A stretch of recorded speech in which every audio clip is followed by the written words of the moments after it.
Hello students, welcome to ज्ञान तृप्ति college YouTube channel. हम BSc final year electronics को continue कर रहे हैं। इलेक्ट्रॉनिक्स पेपर 3rd है फिजिक्स का और ये यूनिट 1 चल रही है, ठीक है, जिसका नाम है सर्किट एनालिसिस। तो सर्किट एनालिसिस में हमने सर्किट के बारे में बेसिक 2 शुरू किया था कि सर्किट क्या होते हैं, नेटवर्क क्या होते हैं, पैसिव नेटवर्क्स क्या होते हैं, एक्टिव नेटवर्क्स क्या होते हैं, या फिर इम्पीडेंस क्या होती है, रेजिस्टेंस क्या होता है, या रिएक्टेंस क्या होती है। ये सब चीजें हम पढ़ चुके हैं। उसके बाद मैंने आपको open circuit and short circuit का मतलब भी बताया था। फिर ओपन सर्किट इम्पीडेंस कैसे निकालते हैं, शॉर्टेड सर्किट में इम्पीडेंसेस को कैसे निकालते हैं। तो ये सब चीजें हम कर चुके हैं। और लास्ट लेक्चर में हम पाई को टी में ट्रांसफॉर्मेशन देख रहे थे। पाई टी में ये लिख दिया, ठीक है, या चलो पूरे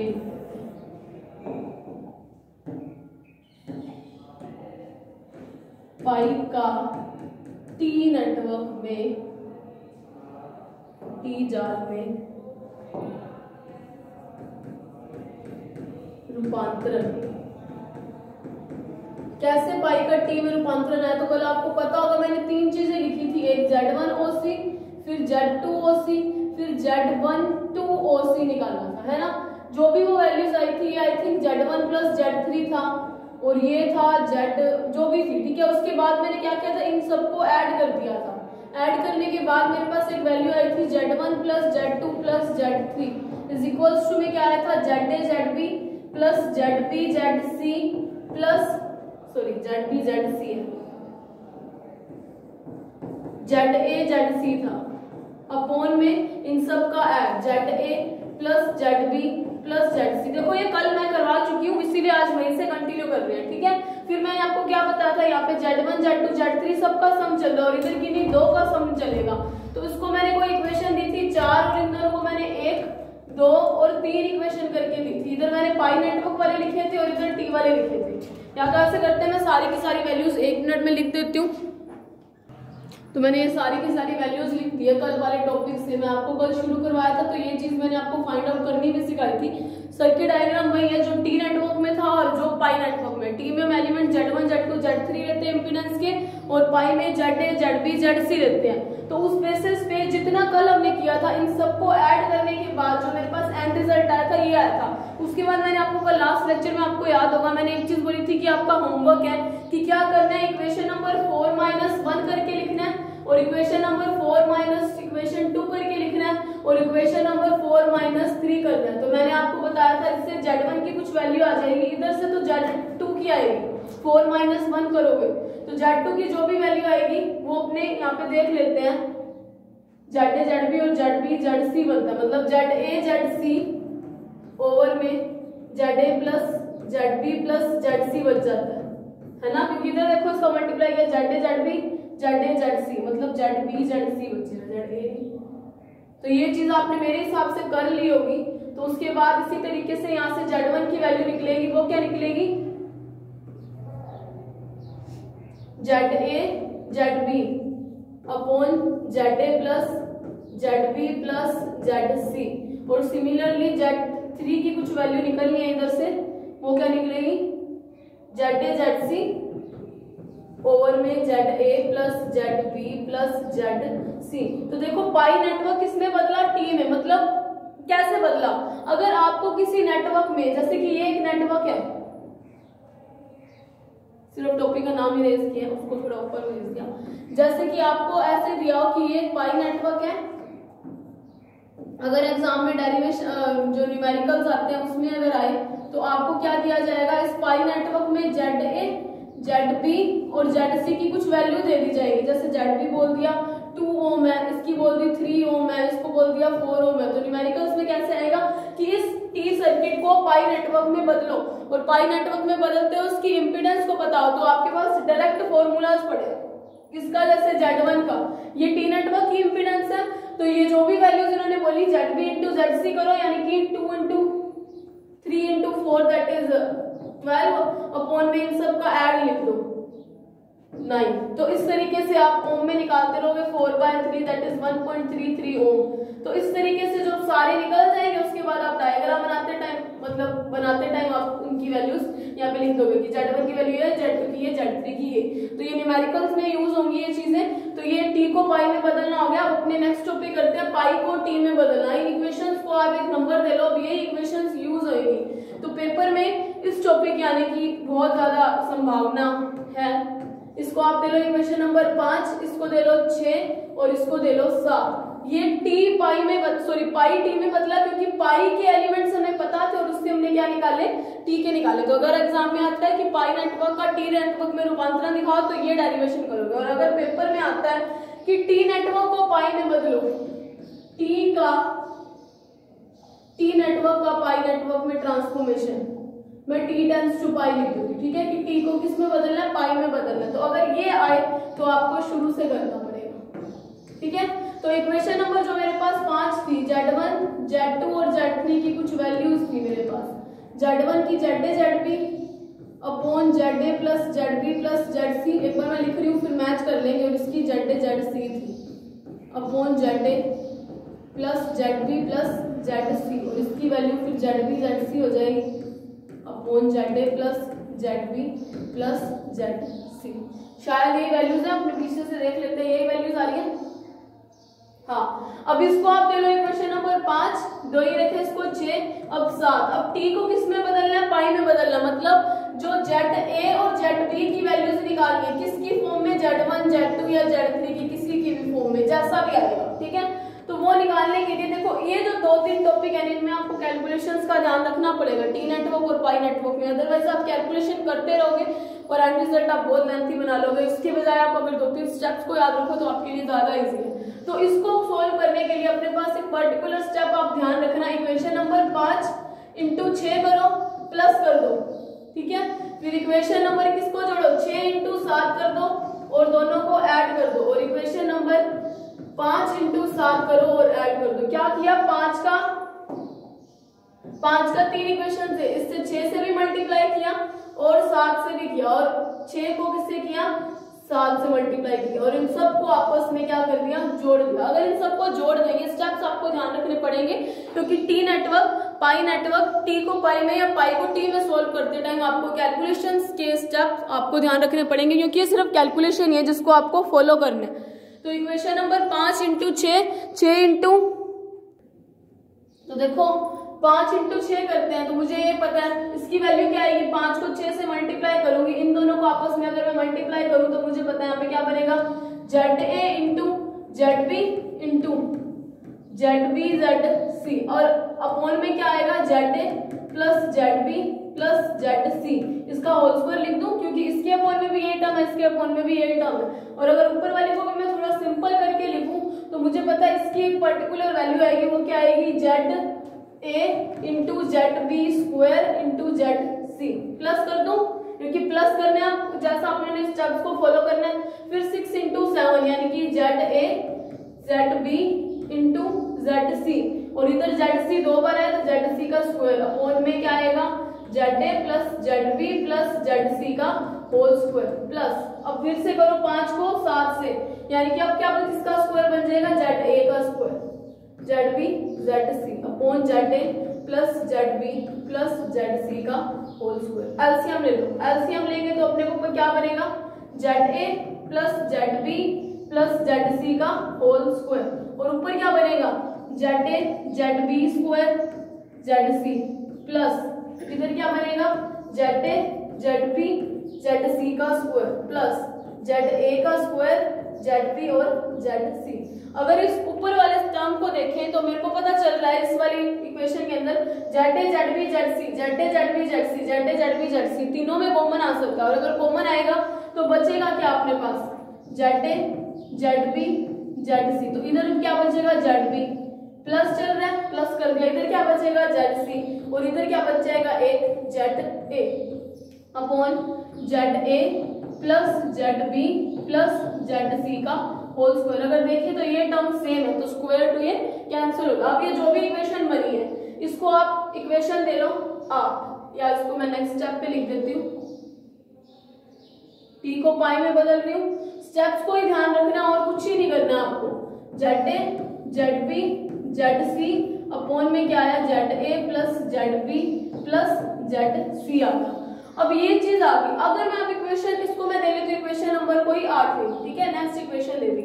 अब मैं इस 8 को और इन 3 इक्वेशंस को देख रही हूँ तो मुझे एक चीज समझ आ रही है कि Z1 की इक्वेशन में ZA ZB, नीचे वाला तो सेम है, ZA plus ZB plus ZC। इधर देखो क्या किया जाए कि यहाँ पे ZA और ZB कैंसिल हो जाए, बचे क्या सिर्फ ZC, मतलब किसी एक इम्पीडेंस की वैल्यू आ जाए। और अगर ऐसा करना है तो मुझे दिख रहा है, क्योंकि अपने को T को पाई में बदलना है, मतलब ZA ZB ZC की वैल्यू Z1 Z2 ZC किसी भी तरीके से इन दोनों के इक्विवेलेंट निकालनी है। अगर ऐसा करना है तो इक्वेशन नंबर 8 और इस 5 को देख के पता चल रहा है कि इसमें जो ये चीज है ZA plus ZB plus ZC same है। ऊपर देखो ZA ZB पड़ा और इधर क्या पड़ा है ZA ZB ZC। तो अगर मैं इक्वेशन को डिवाइड ले दूं, अगर इक्वेशन नंबर 8 डिवाइडेड बाय 5 कर दूं तो मेरे पास क्या बचेगा, इक्वेशन नंबर 8 की वैल्यू क्या है ZA ZB ZC और नीचे क्या बना ZA plus ZB plus ZC। Upon में क्या है यहाँ पे, अगर देखो मैंने इन सबको ऐड किया है, इसका मतलब क्या हुआ, इसके बराबर में भी तो कुछ चलना चाहिए था ना, वो चीज तो अपनों ने लिखी नहीं। मैं एक मिनट इधर करके आपको लिख के दिखाती हूँ, इसके बराबर में क्या चलना चाहिए था। Z1 Z2, इधर क्या किया मैंने, इक्वेशन नंबर 5 इंटू 6 यानी कि Z1 Z2 plus Z2 Z3 plus Z1 Z3 चल रहा है ना। सेम इधर आएगा Z1 Z2 plus Z2 Z3 plus Z3 Z1, same इधर भी यही आएगा Z1 Z2 plus Z2 Z3 plus Z3 Z1, same इधर भी इसके इक्वल में आएगा। फिर इक्वेशन नंबर 8 बनेगी। देखो मैंने क्या गलती कर दी कि इक्वेशन तो लिख दी, उनका एक ही साइड मैंने मल्टीप्लाई और ऐड करके लिख दिया। इसको दो अब इक्वेशन नंबर 8। देखो क्या गलती की है मैंने, इक्वेशंस के स्टेप क्या थे 6 इंटू 5 5, 6 इंटू 7 5 इंटू 7। तो अपने ने क्या कर लिया, मैंने इसके अंदर इन टर्म्स का तो मल्टीप्लाई कर दिया, RHS का मल्टीप्लाई करके जोड़ दिया, इनको तो भूल ही गई LHS को। तो मैंने अब यहाँ पे क्या किया, उन्हीं LHS को जोड़ के मल्टीप्लाई करके लिखा है, वो ये लिख दिया Z1 इंटू Z2। ठीक है, तो equation number 8 at the end अपने पास ये इक्वेशन है। अगर 8 ये है तो मतलब मैंने ये LHS को तो लिख दिया। अब मैं इसके डिवाइड किससे करना है, 5 से। 5 की वैल्यू क्या है ZA ZB ओवर में ZA plus ZB plus ZC आ रहा है is equals to equation number 8 की LHS क्या थी Z1 Z2 plus Z2 Z3 plus Z3 Z1 upon में क्या आएगा इसका Z1, ओनली Z1 है ना, तो ये टर्म भी आपस में कैंसिल, ये भी दो टर्म्स आपस में कैंसिल, तो बची क्या ZC। तो ZC की वैल्यू क्या है Z1 Z2 plus Z2 Z3 plus Z3 Z1 upon में Z1। तो ये वैल्यू किसकी आई है ZC की। T को पाई में बदलने पर ये वैल्यू आएगी। सिमिलरली अगर मैं अभी यही जो इक्वेशन नंबर 8 है नेक्स्ट स्लाइड पे करती हूँ मैं, ठीक है।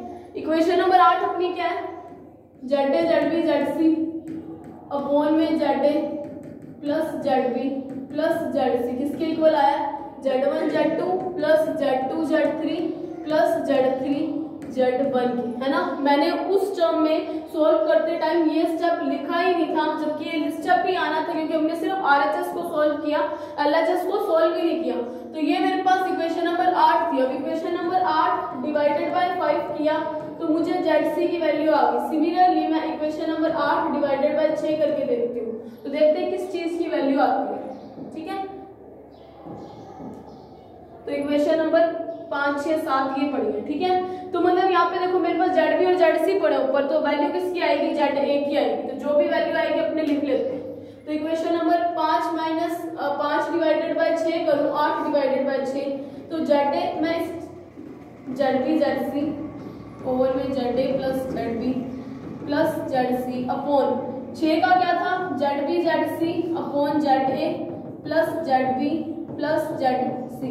तो जो चीज भी कटी यहाँ पे क्या आएगा Z1 Z2 plus Z2 Z3 plus Z3 Z1 और 6 में वैल्यू किसकी आती है Z2 की। तो ये टर्म भी आपस में कैंसिल, ZB ZC भी कैंसिल, तो बचा क्या ZA। तो ZA की वैल्यू क्या आई ये वाली, ठीक है। और इसी तरीके से similarly equation number 8 divided by 7 करूँ तो 8 तो मुझे पता है ZA ZB ZC अपॉन में ZA plus ZB plus ZC is equals to Z1 Z2 plus Z2 Z3 plus Z3 Z1 upon में Z1 या Z3 आएगा इस टाइम, है ना।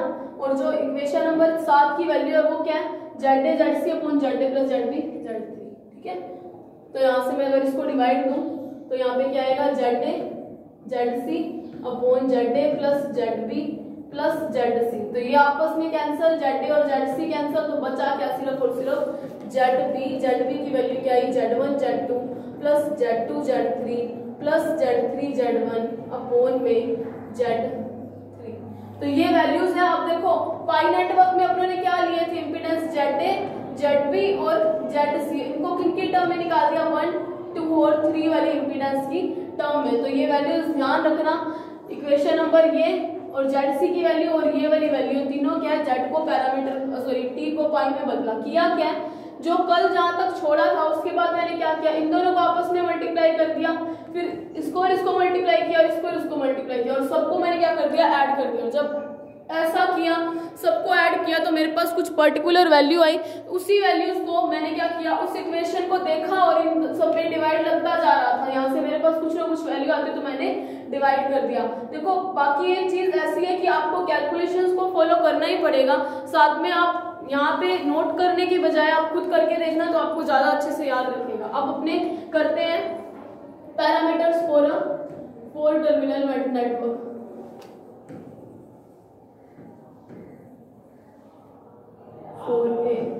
फोर टर्मिनल, ये शुरू करते हैं। बिल्कुल इजी टॉपिक है, ठीक है। टॉपिक तो पीछे वाले दोनों तीनों भी इजी थे, जो पिछले हम 2-3 क्लासेस से कर रहे हैं, एग्जाम में भी आए हुए हैं, एग्जाम के पॉइंट ऑफ व्यू से भी इजी है। लेकिन बात इतनी है कि उनमें आपको एक कैलकुलेशन को स्टेप बाय स्टेप ध्यान रखना है। अगर ये चीज दिमाग से निकाल के कि ये चीज टफ है, आप अगर कैलकुलेशंस को करने की ट्राई करोगे और उसके स्टेप्स को अपने दिमाग में ध्यान रखोगे तो आपके लिए ये चीज टफ नहीं होगी।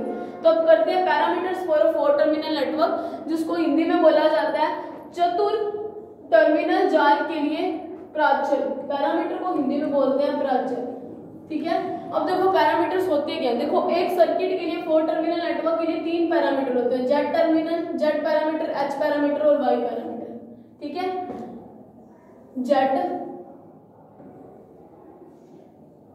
Z H and Y parameter, अब ये जो भी है आपने देख लेते। देखो सबसे पहले पैरामीटर है कि आपने वो चेक करते। देखो ये 4 टर्मिनल नेटवर्क है, ठीक है। 4 टर्मिनल नेटवर्क मतलब 2 इनपुट और 2 ही आउटपुट टर्मिनल। ऐसा जाल जिसके अंदर 2 क्लियर इनपुट और 2 क्लियर आउटपुट टर्मिनल हो उसको बोला जाता है 4 टर्मिनल नेटवर्क या चतुर टर्मिनल नेटवर्क या जाल बोला जाता है, ठीक है। ये 1-1 है, ये 2-2 है। अब 4 टर्मिनल नेटवर्क में आउटपुट में हम 2 चीजें मेजर करते हैं, या तो हम वोल्टेज को मेजर कर लेते हैं या फिर किसको, करंट को मेजर कर लेते हैं। अभी तक आपने कल टी पाई नेटवर्क किया, उसमें मैंने Z1 OC Z2 OC निकाला, तो अपनों ने क्या देखा, हर बार यही देखते थे ना, सोर्स की तरफ या तो सोर्स ऐसा हो वोल्टेज सोर्स हो या सोर्स ऐसा हो करंट सोर्स हो। यही 2 चीजें अपने क्या कर रहे हैं, इनके अंदर यूज कर रहे हैं। अगर ऐसा ही है तो मतलब अपने पास कितने पैरामीटर्स आएंगे, मेरे पास इसका मतलब अगर मैं यहाँ पे वोल्टेज को मेजर करूँ तो यहाँ पे कोई वोल्टेज होगी, अगर आपको पेन का विजिबिलिटी हो रही हो तो यहाँ से अगर मैं कोई वोल्टेज निकालूं, इनपुट है तो मैंने V1 नाम दे दिया, आउटपुट है तो मैंने वोल्टेज दे दी V2। इनपुट में करंट I1 है तो आउटपुट में मैं मान लेती हूँ कि करंट क्या मिल रही है, I2 मिल रही है, या इधर एक सोर्स जुड़ रहा हो तो वो I2 करंट इधर भेजेगा, ठीक है, कुछ भी। तो इधर देखो इसका मतलब क्या है, मेरे पास 4 चीजें हैं, 4 क्वांटिटीज इस 4 टर्मिनल नेटवर्क में मेनली मेजर करती हूँ। एक तो I1 और एक I2, एक V1 और एक V2, यानी कि इन 4 क्वांटिटीज को हम 4 टर्मिनल नेटवर्क में इनपुट या आउटपुट टर्मिनल पे दे सकते हैं। अगर करंट सोर्स लगाया तो मतलब करंट को मेजर करेंगे, इनपुट में कितनी करंट गई, आउटपुट में कितनी मिली। अगर वोल्टेज सोर्स निकाला तो मतलब 1-1 टर्मिनल पे वोल्टेज कितनी लगाई, 2-2 पे कितनी लगाई, है ना। कभी ऐसा करते हैं कि 1-1 पे एक वायर लगा देते हैं जिसका कुछ रेजिस्टेंस हो, फिर 2-2 पे भी रेजिस्टेंस को मेजर करते हैं। ऐसा तो हमने अभी भी नहीं किया ना एक बार भी इलेक्ट्रॉनिक्स में। तो मतलब ये 4 चीजें हैं जिनको हम क्या करते हैं, इन दोनों टर्मिनल्स पे मेजर करते हैं। तो इन 4 टर्मिनल को जिन पैरामीटर्स की हेल्प से मेजर करते हैं, जिन चीजों की हेल्प से मेजर करते हैं, उन्हीं को बोला जाता है पैरामीटर। तो मतलब इन 4 क्वांटिटीज को मेजर करने के लिए जिन राशियों की जरूरत होती है उनको बोला जाता है पैरामीटर। पैरामीटर की डेफिनेशन आपसे कोई नहीं पूछेगा। पैरामीटर निकालने के तरीके होते हैं, जैसे एक जेड पैरामीटर, एक एच पैरामीटर और एक वाई पैरामीटर। इनको निकालने का एक पर्टिकुलर तरीका है कि देखो चार ही चीजें हमारे पास, I1, I2, V1 और V2, ये चार क्वांटिटीज है। इन चार क्वांटिटीज में कोई दो क्वांटिटीज तो मान लेते हैं वो इंडिपेंडेंट है और कोई मैं मान लेती हूँ कि वो कैसी है, डिपेंडेंट। डिपेंडेंट को मैं DEP लिखती हूँ, ठीक है। तो देखो अभी आपको समझ नहीं आ रहा होगा कि क्या चीजें बोली जा रही है, लेकिन जैसे मैं आपको आगे सोल्व करना सिखाती हूँ आपको समझ आएगा कि मैं बोल क्या रही हूँ। देखो जब भी कोई पैरामीटर सोल्व करोगे, जेड पैरामीटर निकालोगे तो मतलब कोई दो राशियां तो आप ऐसी लोगे जो स्वतंत्र होगी और कोई दो राशियां ऐसी लोगे जो क्या करेंगी, डिपेंडेंट यानी कि मतलब आश्रित होगी, ठीक है। डिपेंडेंट को हिंदी में क्या बोला जाता है, आश्रित। तो कोई दो राशि तो दो क्वांटिटी ऐसी होगी जो इंडिपेंडेंट होगी, जहाँ पे मैं इंडिपेंडेंट लिखूंगी ना INDEP लिखूंगी, ठीक है। जहाँ पे मुझे डिपेंडेंट बोलना है मैं DEP लिखूंगी, ठीक है। अब अलग अलग राशियां डिपेंडेंट होंगी तो अलग अलग तरीके के पैरामीटर निकलेंगे। अभी आपको मेरे हिसाब से नहीं समझ आया होगा क्या बातें चल रही है, लेकिन जब थोड़ा सा आपको टॉपिक की तरफ जाएंगे ना आपको पता चलेगा कि क्या चीज कहने की बात हो रही है। अब देखो मेरे पास कोई चार क्वांटिटीज है, मैं सबसे पहले आपको करवा रही हूँ जेड पैरामीटर।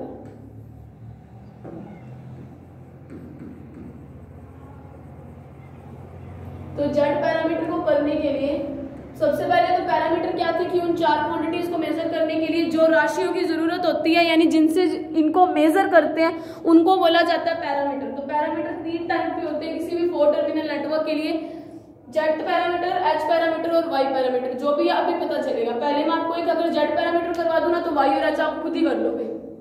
तो जेड पैरामीटर शुरू करते हैं, ठीक है। पहला पैरामीटर, इसके लिए मैंने मान लिया कि एक 4 टर्मिनल नेटवर्क है, 2 इसके क्लियर आउटपुट टर्मिनल है और 1 इसके क्लियर इनपुट टर्मिनल है। इनपुट को हिंदी में बोला जाता है निवेशी और आउटपुट को हिंदी में बोला जाता है निर्गत, ठीक है।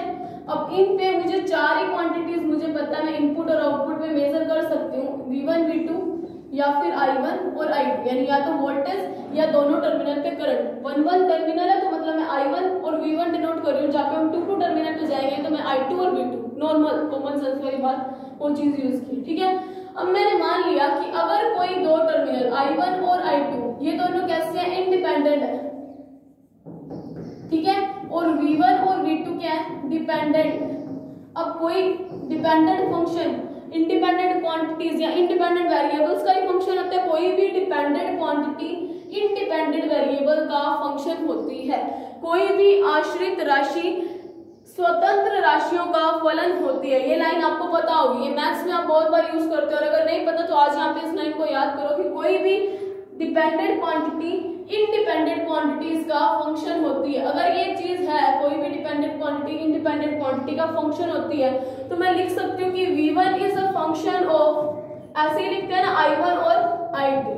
Similarly V2 is a function of I1 and I2। क्या मैंने किया, डिपेंडेंट वेरिएबल्स जो कि कौन से थे मेरे, V1 और V2, किसके फंक्शन है, इंडिपेंडेंट वेरिएबल्स के। फंक्शन को इसी तरीके से लिखते हो, तो इसको आपको इक्वेशन दे देना, इसको दे लो 1, इसको दे लो 2।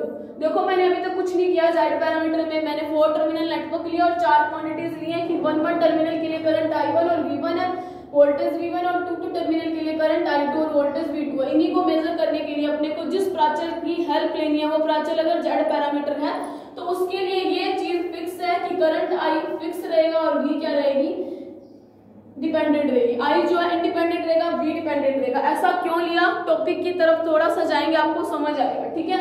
अब मैंने V1 को फंक्शन ले लिया I1 और I2 का, सिमिलरली मैंने V2 को फंक्शन ले लिया I1 और I2 का, ठीक है। अब मैं क्या करूंगी, इक्वेशन नंबर 1 एंड 2 को टोटल डिफरेंशिएट करने पे, ये चीज आप फर्स्ट ईयर में कर चुके हो, ठीक है, जहां पे आपने पहली बार पार्शियल डिफरेंशियल जैसी चीज देखी थी, ठीक है। मैं तो फंक्शंस का टोटल डिफरेंशिएशन ऐसे होता है, dv का किया तो dv1, डिफरेंशिएशन तो dv1, और जब इस फंक्शन का करते हैं टोटल डिफरेंशिएशन तो वैसे आता है del v1 upon del I1 into di1 plus del v2 upon del v1 ही आएगा, सॉरी क्योंकि ये v1 फंक्शन है ना, del v1 डॉट di2, ठीक है।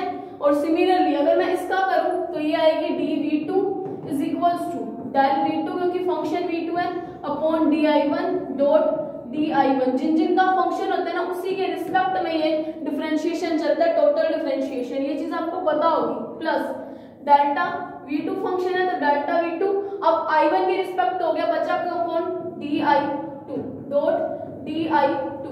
अब मैं मान लेती हूँ कि जहां पे भी मैंने dv लिखा हुआ है वहां पे मैं क्या करूंगी, कैपिटल V लिख दूंगी। अब आपने dv तो कहीं नहीं लिखा, तो मतलब जहां पे मैंने dv1 लिखा उसको मैं कैपिटल V1 लिख दूंगी, और जहां पे मैंने dv2 लिखा है स्मॉल में उसको मैं कैपिटल V2 लिख दूंगी। जहां पे मैंने di1 लिखा है उसको मैं कैपिटल I1 लिख दूंगी, और जहां पे मैंने di2 लिखा है उसको कैपिटल I2 लिख दूंगी, ठीक है। तो ये चार चीजें मैंने मानी है कि मैं इस तरीके से डिनोट करूंगी इन्हीं दो इक्वेशंस में। टोटल डिफरेंशिएशन कैसे किया, v1 क्या है तो v1 जब फंक्शन होता है तो इसी तरीके से डिफरेंशिएशन चलता होता है। तो आगे इसको सॉल्व करते हैं। मैंने जो वैल्यूज मानी है मैं वो वैल्यूज लिख देती हूँ, ठीक है। 2 मिनट की बात आपको समझ आएगा कि ये जेड पैरामीटर ही क्यों था।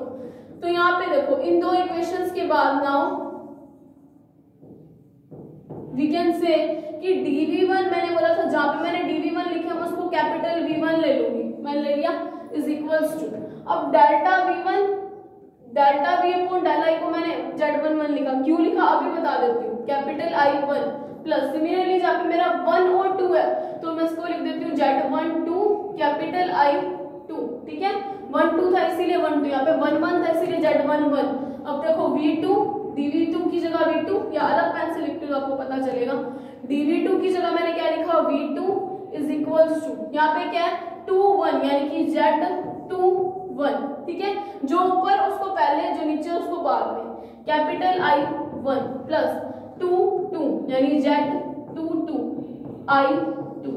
z पैरामीटर था इसीलिए मैंने ये चीजें लिखी। अब देखो इन इक्वेशंस को, ये वाली जो इक्वेशंस है इनसे मुझे एक चीज पता चल रही है कि जो z11 है इधर, अगर मैं इसको दे लूं, कोई इक्वेशन ले लूं, इसको 3 दे लूं, इसको 4 दे लूं, और जो चीजें मैंने लिखी है उसको 5 और 6 दे लूं, तो इक्वेशन नंबर 5 से और 3 से मुझे एक चीज पता चली कि ये जो z11 है ये मैंने किसके इक्विवेलेंट लिखा है, delta v1 upon delta I1, यही चीज लिखी है। इसको हम ZI भी बोल देते हैं। अब देखो Z होता क्या है, प्रतिबाधा। मैं जितनी बार भी, मैंने जब आपको फर्स्ट लेक्चर आपने किया था वहां पे मैंने रेजिस्टेंस, रिएक्टेंस और इंपीडेंस के बीच में एक फर्क बताया था, क्योंकि हम नेटवर्क पढ़ रहे हैं, 4 टर्मिनल नेटवर्क पढ़ रहे हैं, इसलिए हम रेजिस्टेंस ना यूज करके हम किसको यूज करते हैं, बार बार हम यूज करते हैं प्रतिबाधा को या इंपीडेंस को।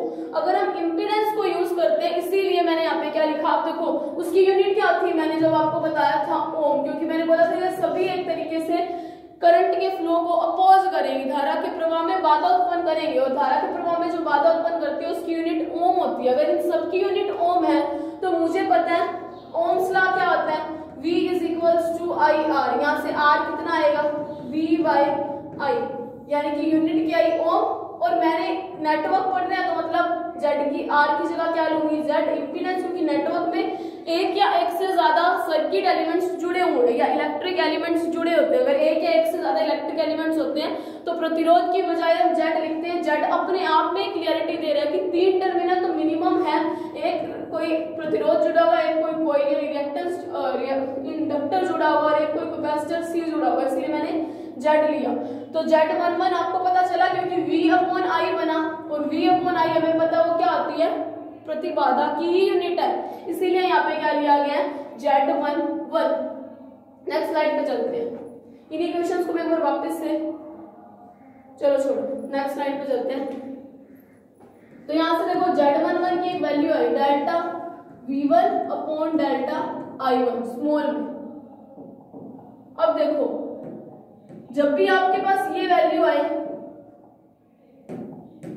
Delta V1 upon delta I1, सबसे पहले तो इसको आप ZI लिख दो, क्योंकि I क्यों, क्योंकि दोनों 1-1 टर्मिनल है, और 1-1 टर्मिनल 4 टर्मिनल नेटवर्क में मैं क्या ले रही हूँ, हमेशा इनपुट टर्मिनल ले रही हूँ, इसीलिए मैंने इनपुट का I शो कर दिया, ठीक है। अब ये Z है इसीलिए मैंने इनपुट का I लिख दिया। अब इसकी डेफिनेशन मतलब ZI Z1 जो होता है ना, ये delta V upon delta I1 ये इस केस में तभी आते हैं इस तरीके से जब I2 क्या हो 0, मतलब जो दूसरा जो इंडिपेंडेंट वेरिएबल हो 0। देखो अगर मैं इसकी बात कर रही हूँ तो मैं बोलूंगी I2 0। अगर मैं इसकी बात कर रही हूँ, किसकी, इस वाली टर्म की, तो यहाँ पे देखो डेल्टा V1 अपॉन I2 है। जब नीचे I2 है तो मतलब मैं बोलूंगी I1 0। जब मैंने यहाँ पे I2 लिखा तो मतलब मैं इधर बोलूंगी I1 0। नीचे वाली टर्म को देखो, यहाँ पे I1 लिखा है, तो इस केस में मैं बात करती हूँ तब भी ये चीज आएगी जब I2 0 होगी। तो मतलब मैंने Z11 की वैल्यू जब इस इक्वेशन से कंपेयर की तो delta V upon delta I1 की जगह मैंने Z11 लिखा था, तो वो मैंने वैल्यू वहां पे लिख दी। तो यहाँ पे क्या है, ये कब आएगी, जब I2 0। और जब आपको पता है करंट की वैल्यू कब 0 होती है, ओपन सर्किट में। अगर ये चीज अब आपको नहीं पता ना तो फिर इस क्लास में इन डेफिनेशंस के बारे में आप कुछ नहीं समझ पाओगे, ठीक है। तो पहले ये चीजें समझो, और मैंने ये करवाई हुई है बिल्कुल स्टार्टिंग से। तो मतलब करंट की वैल्यू तभी 0 आती है जब I2 0, यानी कि करंट कैसा, सर्किट कैसा, ओपन। और करंट कौन सा 0 आया, 2। तो 2 टर्मिनल मुझे दिखाते हैं इस 4 टर्मिनल नेटवर्क में कि 2 तो मैंने आउटपुट लिया था और 1 मैंने क्या माना, इनपुट। ये आप मतलब एक चीज है, इसको आप हमेशा यही मानते हो, कभी उल्टा करके नहीं मानते आप इलेक्ट्रॉनिक्स में, ठीक है। तो मेरा 2 की वैल्यू 0, मतलब मेरे 2 टर्मिनल कैसे हो, ओपन हो। तो इनकी डेफिनेशन आपको लिखनी पड़ती है। तो जेड है क्या, प्रतिबाधा, है ना। जब जैसा आपको सर्किट मिला, ओपन सर्किट मिला, तो आप क्या लिखोगे, खुले परिपथ में जैसा सर्किट। ये लाइन लिखने की तरीका दिखा रही हूँ, आपको समझा रही हूँ। खुले परिपथ की, खुला परिपथ लिखो क्योंकि सर्किट ओपन है, I2 0 आ रही है, तो खुला परिपथ तो बात कंफर्म हो। उसके बाद ये क्या है, निवेशी प्रतिबाधा, क्योंकि ये जेड प्रतिबाधा होता है और है कैसी, I11 है, मतलब इनपुट यानी कि निवेशी। खुले परिपथ की निवेशी प्रतिबाधा जब टर्मिनल कौन से ओपन है, 2 यानी कि जब निर्गत टर्मिनल खुले हो। ये लाइन आपको मोस्ट इंपोर्टेंट है, ये लाइन लिखने का तरीका समझ गए होगे आप, क्योंकि देखो प्रतिबाधा थी, जेड ली थी, तो यहाँ पे मैंने लिख दिया प्रतिबाधा, ठीक है। अब 1 टर्मिनल पे थी तो मतलब 1 टर्मिनल मेरा इनपुट है, तो मैंने निवेशी प्रतिबाधा लिखी। उसके बाद देखो मैंने क्या देखा, I2 0 मतलब खुला परिपथ आएगा, तो सबसे पहले जैसा सर्किट वैसा नाम, खुला परिपथ आना था तो खुला परिपथ। प्रतिबाधा कौन सी है, निवेशी। तो खुले परिपथ की निवेशी प्रतिबाधा जब कौन सा टर्मिनल ओपन है, निर्गत टर्मिनल यानी कि आउटपुट टर्मिनल ओपन है। तो इसको आप इंग्लिश में बोलोगे input impedance of open circuit when output terminals are open, ठीक है। Input impedance of an open circuit when output terminals are open. तो ये लाइन लिखनी जरूरी है, अगर ये लाइन नहीं लिखोगे तो जेड पैरामीटर पूरा नहीं माना जाएगा, ठीक है। तो अब इसी इक्वेशन में अगर मैं अब यहाँ पे देखो मेरे पास दूसरी टर्म क्या आई थी, Z12। अगर Z12 की मैं कंपैरिजन करूं तो उसकी मेरे पास कुछ वैल्यू आ रही है। अब मैं लाइन आपको बोल के दिखाऊंगी, Z12 is equals to delta V1 upon delta I2। अब यहाँ पे I2 आया, इसका मतलब क्या है, I1 की वैल्यू 0 आई, तो मतलब I1 इज इक्वल्स टू 0। अब देखो इसकी मैं आपको डेफिनेशन 1 मिनट में बताती हूँ, पहले आप चलो देखिए। देखो अब यहाँ पे देखो क्या है, इसको बोला जाता है ZR। यहाँ पे देखो 1 और 2 आया, मतलब टर्मिनल की किस तरीके से बात की, ना तो दोनों इनकी की है और ना ही दोनों इनकी की है, एक इसका एक इसका। मतलब एक सर्किट में एक तरफ से तो हम करंट को ले रहे हैं, एक तरफ एक सिरे से वोल्टेज को ले रहे हैं, और फिर क्या करते हैं, किसी जैसे ये Z12 आया ना, इसका मतलब क्या हुआ 1 1 2 2, इसका मतलब इसकी और इसकी, या तो इसकी वोल्टेज इसका करंट लिया या इसका करंट और इसकी वोल्टेज ली गई है ना। तो डेफिनेशन बनाते हैं, जब ऐसा केस आ जाता है तब उसको बोला जाता है आंतरिक प्रतिबाधा, ठीक है। जब मतलब दोनों अलग अलग सर्किट की हो तो उसको बोला जाता है आंतरिक प्रतिबाधा। और जहाँ पे आप 1 2 लिखोगे तो उसको आप बोलोगे उत्क्रम आंतरिक प्रतिबाधा। उत्क्रम आंतरिक प्रतिबाधा को हिंदी में बोला जाता है रिवर्सिबल इंटरनल इम्पीडेंस, ठीक है। तो ZR की वैल्यू क्या है, उत्क्रम आंतरिक प्रतिबाधा। अब करंट की वैल्यू 0, मतलब पहला वर्ड क्या आएगा, खुला परिपथ। तो इसकी डेफिनेशन क्या बनेगी, खुले परिपथ की कौन सी प्रतिबाधा, उत्क्रम आंतरिक प्रतिबाधा जब कौन से टर्मिनल खुले हो, 1 1, यानी निवेशी टर्मिनल खुले हो, तो उसको आप हिंदी में क्या बोलोगे, खुले परिपथ की उत्क्रम आंतरिक प्रतिबाधा जब निवेशी टर्मिनल खुले हुए हो। ये लाइन लिखने के बिना टॉपिक पूरा नहीं होता। लास्ट की दो चीजें रह गई, Z22 और Z21, Z22 और Z21, ठीक है। जब इनकी कंपैरिजन करूंगी तो यहाँ से मेरे पास इसकी वैल्यू आई, इसकी Z22 की जगह del V2 upon del I2, del V2 upon del I2, या 1 थी, देख लेना चाहे आप, del I1 ये तब आएगी जब I2 क्या होगी 0। तो ये देखो पहले यहाँ पे 1 2 थी, तो इसको बोला उपक्रम। अब यहाँ पे क्या 2 1, यानी कि एक टर्मिनल की वोल्टेज, एक की करंट, या किसी पहले वाले की करंट दूसरे की वोल्टेज, या दूसरे की करंट पहले वाले की वोल्टेज करके लिया हुआ, तो इसको शो करते हैं ZF से। इसको बोलते हैं, इसको F का मतलब होता है फॉरवर्ड इंटरनल इम्पीडेंस। तो इसको हिंदी में क्या बोलेंगे, इसको हिंदी में आप बोलोगे अग्र आंतरिक प्रतिबाधा। तो पूरी लाइन लिख रही हूं, I2 0 यानी खुला परिपथ, तो हिंदी में क्या लिखोगे, खुले परिपथ की अग्र आंतरिक प्रतिबाधा जब कौन सा टर्मिनल ओपन हो, निवेशी या निर्गत, निर्गत, क्योंकि 2 टर्मिनल ओपन है यानी कि आउटपुट ओपन है। तो आप अगर इंग्लिश में लिखोगे तो क्या बोलोगे,